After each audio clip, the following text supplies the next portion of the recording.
فاعلم أنه لا إله إلا الله واستغفر لذنبك وللمؤمنين والمؤمنات والله يعلم متقلبكم ومثواكم.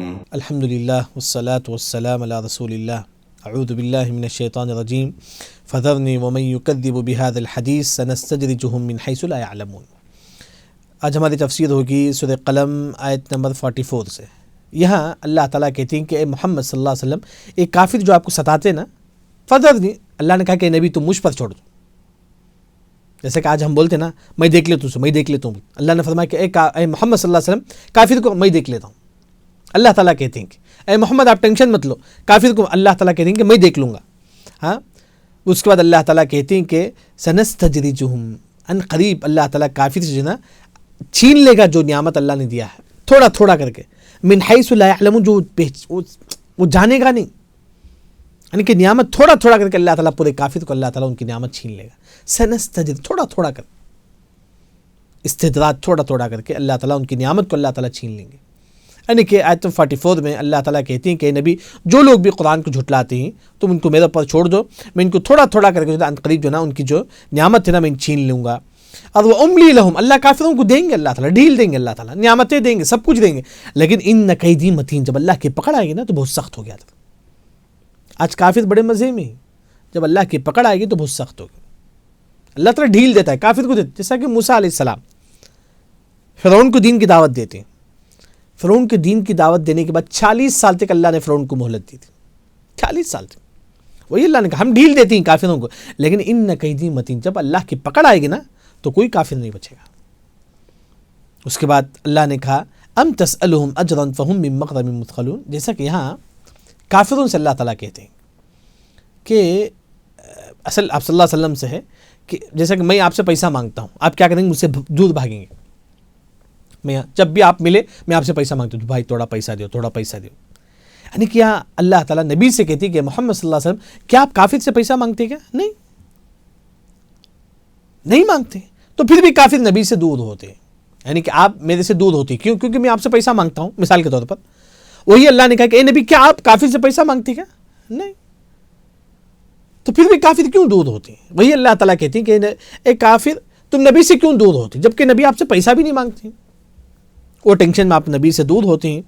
پھر اس کے بعد اللہ نے کہا کہ ام عندہم الغیب فہم یکتبون. اے کافر کوئی غیب کی کوئی بات ہے کیا جس میں لکھا ہوا ہے کہ تم ہی جنت میں داخل ہوں گے فلاں؟ نہیں. اے کافر تم جہنم میں داخل ہوں گے، تم جہنم میں، نبی حق پر ہیں، تم جو نا جھوٹے ہیں. اس کے بعد اللہ تعالیٰ صلی اللہ علیہ وسلم کو نصیحت کرتے ہیں کہ اے نبی تم فاصبر لحکم ربک، اے نبی تم صبر کرو، اللہ کے فیصلے کا تم صبر کرو. کافر ستاتے ہیں، آپ بے صبری مت ہو جاؤ، آپ صبر کرو. نبی کو اللہ تعالیٰ کہتے ہیں. اللہ نے کہا کہ ولا تکن کصاحب الحوت، اے نبی تم مچھلی والے کی طرح نہ ہو جاؤ. مچھلی والے کون ہیں؟ یونس علیہ السلام. یونس علیہ السلام قوم میں دعوت دے رہے تھے، قوم والے ایمان نہیں لائے. یونس علیہ السلام اب کیا ہے، یہ پورا قوم ہے، اب قوم سے آپ کو باہر جانا ہے تو نبی کے اللہ کے پرمیشن لینا ہے. یونس علیہ السلام جب قوم والے ایمان نہیں لائے، بیزار ہو کے بغیر پرمیشن کے اللہ کے قوم سے باہر نکل گئے. اللہ کے پرمیشن نہیں لیے، کیونکہ بستی سے اگر آپ کو باہر جانا ہے تو اللہ سے پرمیشن لینا ہے. یونس علیہ السلام نہیں لیے، تو اس وجہ سے یونس علیہ السلام کو مچھلی نے اپنا پیٹ میں لے لیا تھا. مچھلی نے اپنا پیٹ میں لیا تھا. وہی اللہ نے کہا کہ اے نبی آپ بے صبری نہ ہو جاؤ.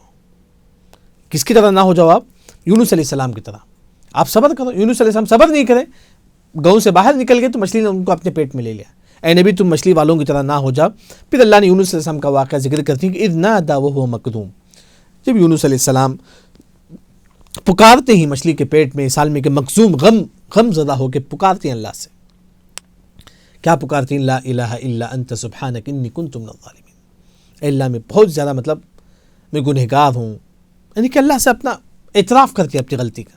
لا الہ، بلکہ مفسرین نے فرمایا کہ یونس علیہ السلام کی مچھلی جو ہے نا سمندر کے سب سے نیچے چلی گئی تھی.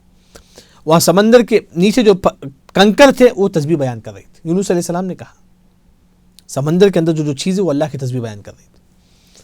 پھر اس کے بعد اللہ نے کہا کہ لولا ان تدارکہ نعمت من ربی، اگر اللہ کی نعمت نہ ہوتی یونس علیہ السلام پر تو ایک چھٹیل میدان میں یونس علیہ السلام کو جو ہے مچھلی پھینک دیتا اور یونس علیہ السلام اللہ کی نظر میں ایک برے ہوتے، لیکن ایسا نہیں ہوا. بلکہ اللہ نے یونس علیہ السلام کے گناہ کو اللہ نے معاف کر دیا، بلکہ جب مچھلی نے یونس علیہ السلام کو ایک میدان میں پھینکا تو وہاں اللہ نے کدو کا درخت اللہ نے یونس علیہ السلام کے لیے اگا دیا.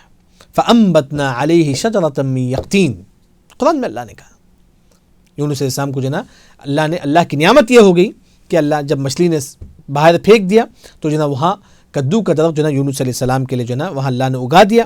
پھر اس کے بعد اللہ نے کہا کہ فَاجْتَبَاهُ رَبُّهُ، اللہ نے ان کو چن لیا. اللہ نے یونس علیہ السلام کو نیک فَجَعَلَهُ مِنَ الصَّالِحِينَ، نیک لوگوں میں اللہ نے ان کو بنا دیا. آج جیسا کہ میں اور آپ کتنے گنہگار ہیں، ہم یہ نہیں بول سکتے کہ ہم یونس علیہ السلام سے نیک ہیں، نہیں بول سکتے ہم لوگ. ہماری کیا حیثیت ہے؟ کوئی یہ مت بولے کہ ہم یونس علیہ السلام سے زیادہ نیک ہیں، اس طرح بولنا جو ہے نا شریعت میں جائز نہیں ہے. اس کے بعد اللہ تعالیٰ کہتے ہیں وَإِن يَكَادُ الَّذِينَ كَفَرُوا، ایک کافر جب آپ صلی اللہ علیہ وسلم قرآن پڑھتے ہیں ایک کافر گھور کے آ کے دیکھتے ہیں، نظر لگاتے ہیں آپ صلی اللہ علیہ وسلم. اللہ نے کہا کہ قریب ہے کہ جن لوگوں نے کفر کیا لَيُزْلِقُونَكَ بِأَبْصَارِهِمْ، آپ ان کی آنکھوں سے جو نا آپ کو نظر لگانا چاہتے ہیں. جیسے کہ بعض لوگ کیا کرتے ہیں، اگر آپ کے پاس مال ہے تو حسد کی نظر سے دیکھتے ہیں، آپ جلن کی نظر سے. ایک کافر ایسا تھا، آپ صلی اللہ علیہ وسلم کو دیکھتے تھے جب آپ صلی اللہ علیہ وسلم قرآن پڑھتے تھے تو وہ لما سمعوا الذکر ویقولون، اور یہ بولتے تھے انہ لمجنون، نعوذ باللہ یہ محمد مجنون ہے، پاگل ہے، نعوذ باللہ. جب آپ صلی اللہ علیہ وسلم قرآن پڑھتے ہیں تو ایک دم حاسد کی نظر سے دیکھتے تھے اور ساتھ میں آپ صلی اللہ علیہ وسلم کو پاگل وغیرہ بولتے تھے. آخر میں اللہ نے کہا کہ وما ہوا الا ذکر للعالمین، یہ قرآن نصیحت تھے للعالمین، تمام لوگوں کے لیے، کافروں کے لیے بھی، مسلمان تمام کے لیے قرآن جو ہے نا نصیحت ہے. بلکہ ایک عظیم سورت ہے سورۃ قلم، یہاں تک ہماری تفسیر جو ہے نا سورۃ قلم آیت 52 تک ہماری ختم ہوئی. بلکہ ہر مسلمان سورۃ قلم کو جو ہے نا یہ جو تفسیر ہے آپ اردو میں بھی پڑھیے، آپ کے پاس سے انگلش میں بھی، جیسا بھی ہو سکے ہر مسلمان قرآن ترجمہ تفسیر سمجھ کر پڑھیے. اللہ سے دعا ہے کہ اللہ تعالیٰ ہم تمام کو قرآن سمجھنے، اس پر عمل کرنے کی توفیق عطا فرما. وآخر دعوانا ان الحمد للہ رب العالمین، والسلام علیکم ورحمۃ اللہ وبرکاتہ.